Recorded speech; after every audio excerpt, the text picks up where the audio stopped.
दोस्तों, एक बार माता पार्वती भगवान शिव से पूछती है, प्रभु कल मुझे मेरी एक भक्त ने याद किया तो मैं उसकी विनती टाल नहीं सकी और रात्रि में उसके सपनों में मैं पहुंच गई तो उस भक्त ने मुझे 3 प्रश्न पूछे तो मैंने उससे कहा मैं तुम्हें कल पुनः तुम्हारे स्वप्न में आकर के तुम्हें तुम्हारे तीनों प्रश्नों के उत्तर अवश्य दूंगी।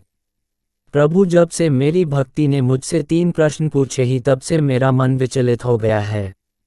अतः आप मुझे उन तीनों प्रश्नों का उत्तर बताने की कृपा करें और मुझे संतुष्ट करें, जिससे मैं अपनी भक्ति को इन तीनों प्रश्नों के उत्तर दे सकूं।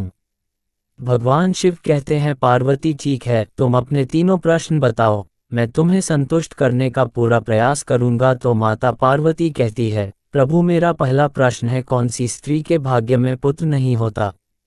मेरा दूसरा प्रश्न है, कौन सा गहना पहनने से स्त्री या पुरुष की दर्दनाक मौत होती है। मेरा तीसरा प्रश्न है, स्त्री का कौन श्रृंगार उसे स्वर्ग में स्थान दिलाता है। भगवान शिव कहते हैं, पार्वती तुम्हारे तीनों ही प्रश्न बहुत ही महत्वपूर्ण है। जो भी इन तीनों प्रश्नों के उत्तर समझ करके प्राप्त ज्ञान को जीवन में उतार लेता है, उसे जीवन में और मृत्यु के बाद भी स्वर्ग की प्राप्ति होती है। भगवान शिव कहते हैं, पार्वती अब मैं तुम्हें तुम्हारे तीनों प्रश्नों के उत्तर एक छोटी सी कहानी के माध्यम से दूंगा, जिससे तुम ठीक से समझ सको। मगर मेरी एक शर्त है कि जब तक मैं इस कहानी को सुनाऊं, तुम्हें पूरे मन से सुननी है। तो पार्वती बोली, ठीक है प्रभु, मैं आपको वचन देती हूँ कि कहानी पूरे मन से सुनूंगी।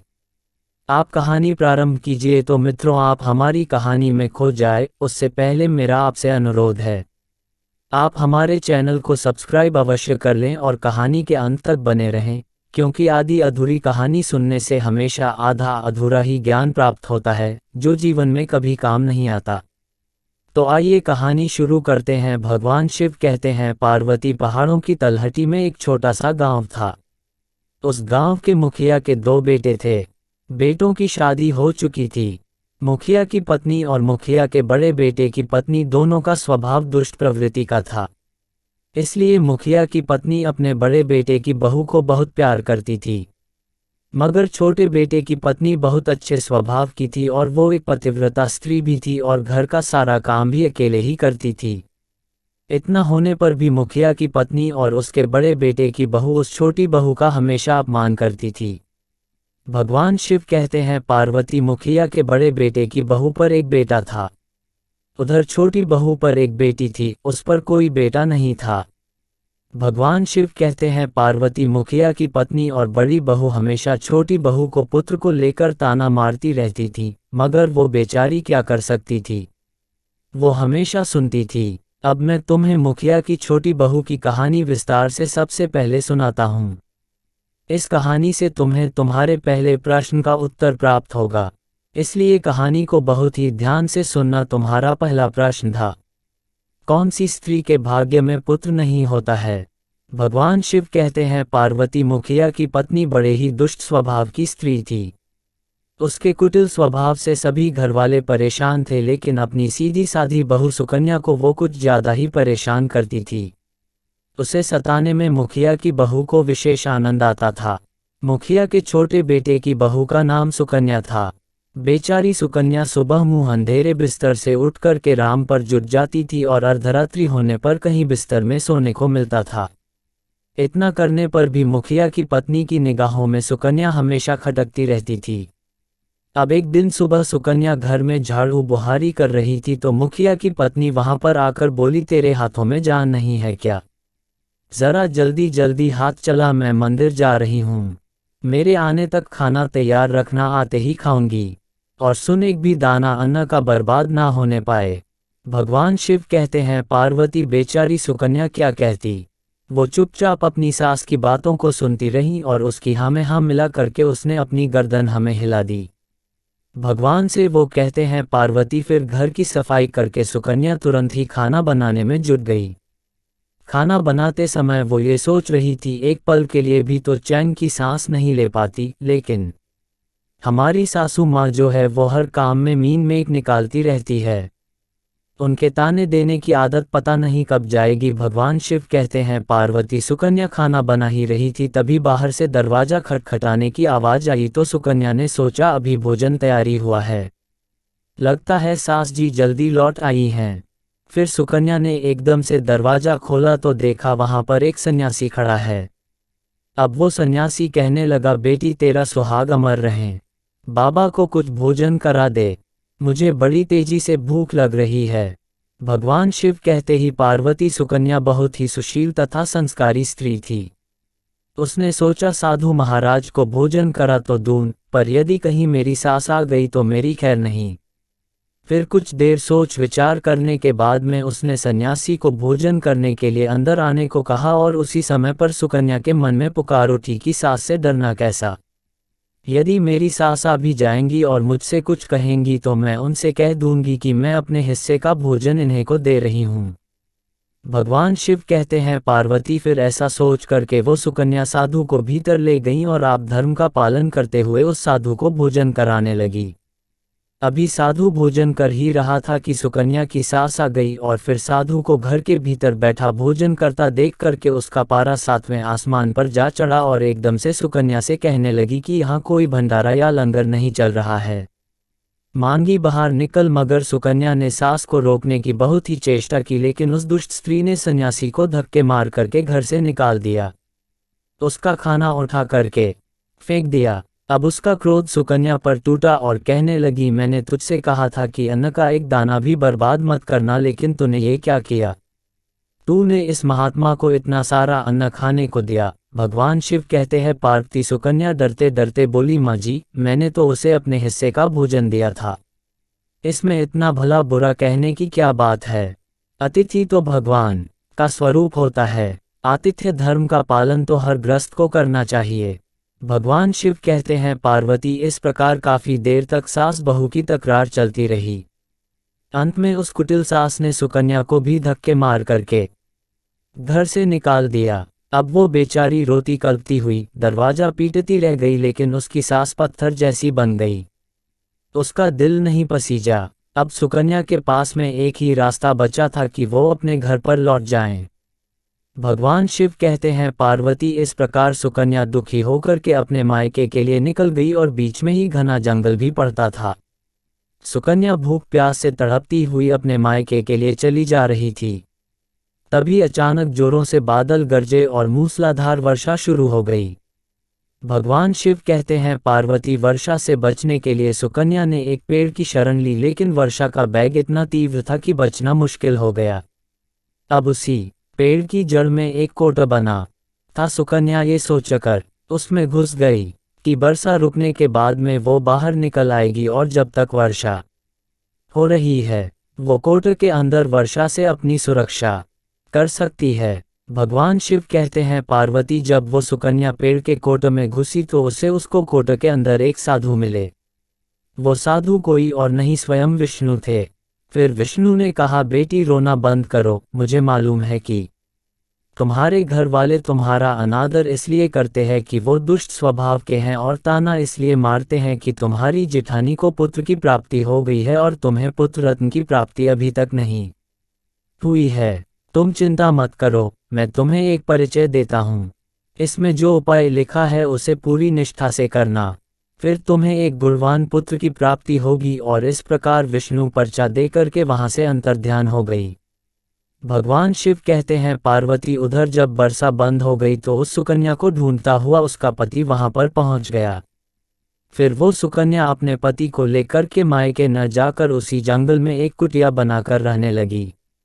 भगवान शिव कहते हैं पार्वती फिर एक दिन उस सुकन्या को उत्तर का ख्याल आया और सोचने लगी, यदि मेरे पास भी एक पुत्र होता तो ससुराल में मेरी भी इज्जत होती। अब वो कन्या ऐसा सोच ही रही थी कि तब तक उसे संत की दी हुई वो पर्ची याद आ गई। फिर जब सुकन्या ने पुत्र प्राप्ति के लिए उस पर्ची को पढ़ा तो उसमें लिखा था कि बेटी पुत्र प्राप्ति के लिए हमेशा स्त्री को रात्रि शयनकाल में पति के बाईं तरफ सोना चाहिए। ऐसा करने से कुछ समय के बाद में बाईं करवट लेटने से नाक का दायां स्वर और दाहिनी करवट लेटने से नाक का बायां स्वर चालू हो जाता है। फिर जब भी पुत्र प्राप्ति की इच्छा हो तो उस स्थिति में मिलने से पहले ये निश्चित कर लेना चाहिए कि पुरुष का दायां स्वर चलने लगे और स्त्री का बायां स्वर चलने लगे, उसी समय गर्भाधान किया जाना चाहिए। ऐसा करने से निश्चित ही पुत्र की प्राप्ति होती है और इसके विपरीत नाक के स्वर चलने से पुत्री की प्राप्ति होती है। पर्ची में आगे लिखा था कि मासिक धर्म शुरू होने के प्रथम 4 दिवसों में मिलन से पुरुष रुग्णता को प्राप्त होता है। 5वीं रात्रि में मिलन से कन्या की प्राप्ति होती है। 6ठी रात्रि में मिलन से पुत्र होता है। 7वीं रात्रि में मिलन से बंध्या पुत्री होती है। 8वीं रात्रि में मिलन से ऐश्वर्यशाली पुत्र होता है। 9वीं रात्रि में मिलन से ऐश्वर्यशाली पुत्री होती है। 10वीं रात्रि में मिलन से अतिश्रेष्ठ पुत्र होता है। 11वीं रात्रि में मिलन से सुंदर बस संदिग्ध आचरण वाली कन्या होती है। 12वीं रात्रि में मिलन से श्रेष्ठ और गुरबानी पुत्र होता है। 13वीं रात्रि में मिलन से चिंता वर्धक कन्या और 14वीं रात्रि में मिलन से सद्गुणी और बलवान पुत्र प्राप्त होता है। 15वीं रात्रि के मिलन से लक्ष्मी स्वरूपा पुत्री और 16वीं रात्रि में मिलन से सर्वग पुत्र रत्न की प्राप्ति होती है। भगवान शिव कहते हैं, पार्वती, इस प्रकार उस सुकन्या ने 16वीं रात अपने पति से मिलान किया और गर्भधारण किया। अब सुबह को स्नान आदि क्रिया से निवृत्त होकर के पूजा पाठ करके उस कन्या का पति लकड़ी काटने चला गया, तब तक तूफान आ गया। अब सुकन्या की झोपड़ी तूफान में उड़ गई और भारी वर्षा होने लगी और फिर वो सुकन्या वर्षा से बचने के लिए एक पेड़ पर एक पता लिखती है। ये पता उसी को कोट का था जिस कोट में वो सुकन्या वर्षा से बचने के लिए पहले छुप गई थी। और सुकन्या ने पेड़ के ऊपर पता इसलिए लिखा था कि जब उसका पति वापस आए तो पेड़ पर लिखा हुआ पता पढ़ करके उसी कोट के पास आ जाए। भगवान शिव कहते हैं, पार्वती, उधर वो सुकन्या उस कोट में आकर छुप जाती है जो कोट एक पेड़ की जड़ में बना हुआ था। भगवान शिव कहते हैं, पार्वती, जिस पेड़ की जड़ में कोट बना हुआ था जिसमें वो सुकन्या छुप गई थी, उस पेड़ के ऊपर 2 राक्षसियों का निवास स्थान था। इधर तो बहुत सुकन्या वर्षा से बचने के लिए उस कोट में छुपी हुई थी और उधर वो दोनों राक्षसी पेड़ की तरफ चली जा रही थी। फिर तो पेड़ पर आकर के एक कहने लगी, अब तो चला भी नहीं जाता, वरना मन तो कर रहा था कि सोना टापू पर चली जाऊं। तो दूसरी राक्षसी बोली, इसमें क्या बड़ी बात है, ये पेड़ हमें अभी उड़ा करके वहीं पहुंचा देगा जहां पर सोने का टापू है। और ऐसा कहकर के वो दोनों पेड़ की शाख पर बैठ गई और पेड़ एकदम से उड़ने लगा। उधर थकी हारी सुकन्या कोट में छुपी हुई थी। कोट में घुसते ही सुकन्या को नींद आ गई थी, लेकिन पेड़ के उड़ने से लगने वाले झटकों से सुकन्या की नींद खुल गई और पेड़ को उड़ता देख करके वो एकदम से घबरा गईं। फिर जब सुकन्या ने कोट से बाहर झांक कर देखा तो पेड़ की डाल पर 2 राक्षसी बैठी थीं। सुकन्या ने परिस्थितियों के साथ समझौता किया और सोचा, अब जो होगा अच्छा ही होगा। और फिर कुछ देर की उड़ान के बाद में वो पेड़ एक सोना टापू पर पहुंचकर उतर गया। उधर दोनों राक्षसियों को भूख लग रही थी, इसलिए वो दोनों शिकार की तलाश में निकल गई। भगवान शिव कहते ही पार्वती उन दोनों राक्षसियों के बाहर जाने के बाद में वो सुकन्या कोट से बाहर निकली और उसने चैन की सांस ली। अब जैसे ही सुकन्या ने सोना टापू पर फैली रेत को देखा तो एकदम से अचंभे में पड़ गई कि ये रेत तो चमचमा रही है। और फिर जब सुकन्या ने रेत को हाथों में उठाया वो एकदम से चिल्लाने लगी, अरे ये तो सोने की रेत है। और फिर सुकन्या ने अपनी धोती के अंचल में वो जितनी रेत बांध सकती थी उसने बांध ली और पुनः करके चुपचाप उसी कोट तर में घुस गई। भगवान शिव कहते हैं, पार्वती, इधर तो उस सुकन्या का कोट में पुनः वापस जाना हुआ।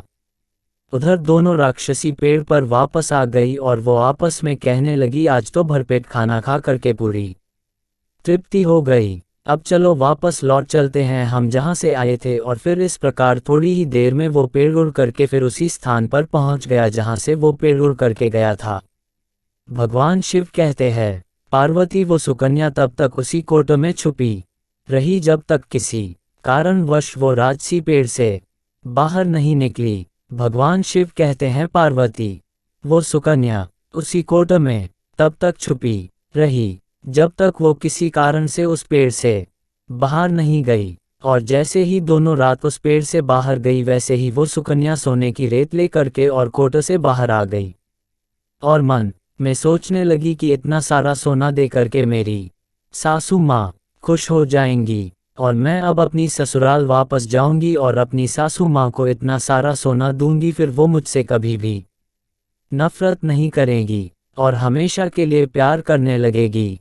भगवान शिव कहते हैं पार्वती इधर तो सुकन्या ऐसा सोच रही थी, तब तक सुकन्या का पति सुकन्या को ढूंढता हुआ उसी कोर्ट की तरफ आ जाता है और फिर वो सुकन्या अपने पति को सारी बात बताती है और अपने पति को लेकर के घर के द्वार पर पहुंच करके सुकन्या अपनी सासू माँ से कहती है, देखो सासू माँ मैं आपके लिए क्या लाए हूँ। और फिर ऐसा कहते हुए वो सुकन्या घर के भीतर प्रवेश करती है और वो सारा सोना अपनी सासू माँ को देती है और उसे सोना कैसे प्राप्त हुआ वो सारी घटना भी अपनी सासू माँ को बता देती हैं। भगवान शिव कहते हैं पार्वती सोना लेने के बाद में सुकन्या की सास एकदम से क्रोधित होकर के बोली, तू बहुत कम सोना लेकर आई है, तुझे वहां पर जितना भी सोना था सारा सोना लेकर आना चाहिए था। फिर अपनी सास की बात सुनकर के वो सुकन्या कहने लगी, माँ जी हमारी 3-4 पीढ़ियों के लिए इतना सोना काफ़ी है। तो सास कहने लगी, अरे मूर्ख, सोना भी कभी काफ़ी होता है, जितना हो उतना ही कम है। अब देख मैं जाऊंगी, फिर देखना कितना सोना बटोर कर लाती हूँ। भगवान शिव कहते हैं पार्वती सुकन्या ने अपनी सास को बहुत समझाया, पर उस लालची दुष्ट स्त्री की समझ में एक भी बात नहीं आई। उसने सुकन्या की एक भी बात नहीं सुनी और जा कर के उसी पेड़ की कोट में बैठ गई। उधर वो जैसे ही पेड़ पर आई तो एकदम से वो पेड़ उड़ने लगा। इधर तो पेड़ उड़ता हुआ जा रहा था, उधर वो सुकन्या की सास मन ही मन में बहुत ही खुश हो रही थी कि आज मैं बहुत सारा सोना एक साथ बटोर कर लाऊंगी। भगवान शिव कहते हैं पार्वती इधर तो सुकन्या की सास अपने मन में खुशियां मना रही थी। उसी समय पर एक राक्षसी कहने लगी, चलो आज स्वर्णद्वीप पर न चलकर के मत्स्य द्वीप पर चलते, आज मछलियां खाने का बहुत मन कर रहा है। और फिर जैसे ही राज्यों ने मछली खाने का मन बनाया वैसे ही वो पेड़ जो था मत्स्य द्वीप की तरफ उड़ चला। भगवान शिव कहते ही पार्वती इस प्रकार राक्षसियों की बात को सुनकर के कोर्ट में बैठी वो लालची स्त्री स्वयं पर संयम नहीं रख सकी। एकदम से बोल पड़ी, अरे तुम सोना टापू क्यों नहीं जा रही हो? मत्स्य द्वीप मत जाओ, सोना टापू पर चलो। अब जैसे ही उस लालची स्त्री ने इतनी आवाज दी कि राजसी समझ गई कि इस पेड़ की कोट में कोई जरूर छिपा बैठा है, और उन्होंने एकदम से जैसे ही कोट में प्रवेश किया और फिर जैसे ही दोनों राज्यों ने उस लालची स्त्री को देखा तो एकदम से उठा करके और पेड़ से नीचे फेंक दिया, और धरती पर गिरते ही उस लालची स्त्री के प्राण पखेरु उड़ गए। अब जब ये सूचना उधर मुखिया को मिलती है कि उसकी पत्नी मर चुकी है, तो मुखिया एकदम से अपने छोटे बेटे की बहू यानी सुकन्या के पास जाता है और उससे कहता है, बेटी मैं तो इसे पहले से ही समझता था कि तू ऐसा काम मत कर, लालच नहीं करना चाहिए और बहुएं बेटी की तरह होती है, उनको प्यार देना चाहिए, मगर मैं क्या करूं? उसने मेरी एक भी बात नहीं मानी और उसे उसके कर्मों का फल आज मिल गया। भगवान शिव कहते हैं पार्वती उधर सुकन्या अपने पति के साथ में सुखपूर्वक जीवन यापन करने लगी। फिर समय पूर्ण होने के बाद में सुकन्या को एक बहुत ही गुरबानी पुत्र की प्राप्ति हुई। फिर वो सुकन्या अपनी गोदी में पुत्र को खेलते हुए देख करके उसकी खुशी का ठिकाना नहीं रहा, और वो विष्णु और लक्ष्मी का फिर तो दिल से धन्यवाद करने लगी। उधर सेठ के बड़े बेटे की बहू जो हमेशा सुकन्या को पुत्र को लेकर के ताने मारती रहती थी, जब सुकन्या को पुत्र की प्राप्ति हो गई और उसे धन भी प्राप्त हो गया और उधर सेठ के बड़े बेटे और बहू के दिन गरीबी में गुजरने लगे, तो सेठ की बड़ी बहू जा करके सुकन्या के आगे हाथ जोड़ करके अपनी गलती के लिए माफ़ी मांगती हैं। फिर सुकन्या एक बहुत ही पतिव्रता स्त्री थी, बहुत ही दयावान स्त्री थी, बहुत ही मधुर संबंधों वाली स्त्री थी, इसलिए वो अपनी जेठानी को माफ़ कर देती है और जो भी सोना लेकर के आई थी उसमें से आधा सोना वो अपनी जेठानी को भी देती है। और इस प्रकार मुखिया जो था अपने छोटी बहू की बहुत प्रशंसा करता है और फिर वो मुखिया का पूरा परिवार बड़े ही प्यार से जीवन यापन करने लगता है। भगवान शिव कहते हैं पार्वती इस प्रकार जब समय धीरे धीरे सुखपूर्वक व्यतीत होने लगा, वो मुखिया की बड़ी बहू के जो पुत्र हुआ था वो अवगुणी था, इसलिए उसने सारा सोना अब घोड़ों में बर्बाद कर दिया, और उधर सुकन्या को जो पुत्र हुआ था वो बहुत ही गुणगान था। वो जीवन में इतना आगे बढ़ा कि उसने अपने माँ बाप का नाम रोशन कर दिया। और फिर जब सुकन्या और उसकी जेठानी ने अपना जीवन पूरा जी लिया तो मृत्यु उपरांत सुकन्या को सुख की प्राप्ति हुई और उसकी जेठानी को नरक में स्थान मिला। भगवान शिव कहते हैं पार्वती तुम्हारा पहला प्रश्न था कि कौन सी स्त्री के भाग्य में पुत्र नहीं होता, तो समझ लो विष्णु के द्वारा दिए गए परिचय के नियमों के विपरीत जो कार्य करते हैं उनके भाग्य में पुत्र नहीं होता। इसलिए पुत्र या पुत्री की इच्छा रखने वाले भाई बहन इस कहानी को बार बार ध्यान से सुनें और इच्छा अनुसार संतान की प्राप्ति करें। अब भगवान शिव कहते हैं, पार्वती तुम्हारा दूसरा प्रश्न था कि कौन सा गहना पहनने से स्त्री या पुरुष की दर्दनाक मौत होती है। तो समझ लो वो है लालच रूपी गहना जो मुखिया की पत्नी ने पहना और खूब सारा सोना लाने के लालच में कोर्ट में घुस गई और राक्षसियों द्वारा नीचे फेंक दिए जाने के कारण मुखिया की पत्नी की दर्दनाक मौत हो गई। इसलिए लालच रूपी गहना कभी नहीं पहनना चाहिए। भगवान शिव कहते हैं, पार्वती अब तुम्हारा तीसरा प्रश्न था कि कौन सा श्रृंगार करने से स्त्री को स्वर्ग में स्थान मिलता है। तो वो है चरित्र रूपी श्रृंगार, यानी चरित्रवान एवं पतिव्रता स्त्री मुखिया की छोटी बहू सुकन्या की तरह मृत्युपरांत स्वर्ग में जाती है। भगवान शिव कहते हैं, पार्वती अब तुम्हारा तीसरा प्रश्न था कौन सा श्रृंगार करने से स्त्री को स्वर्ग में स्थान मिलता है। तो समझ लो वो है चरित्र रूपी श्रृंगार, यानी चरित्रवान। हर स्त्री को स्वर्ग में स्थान मिलता है।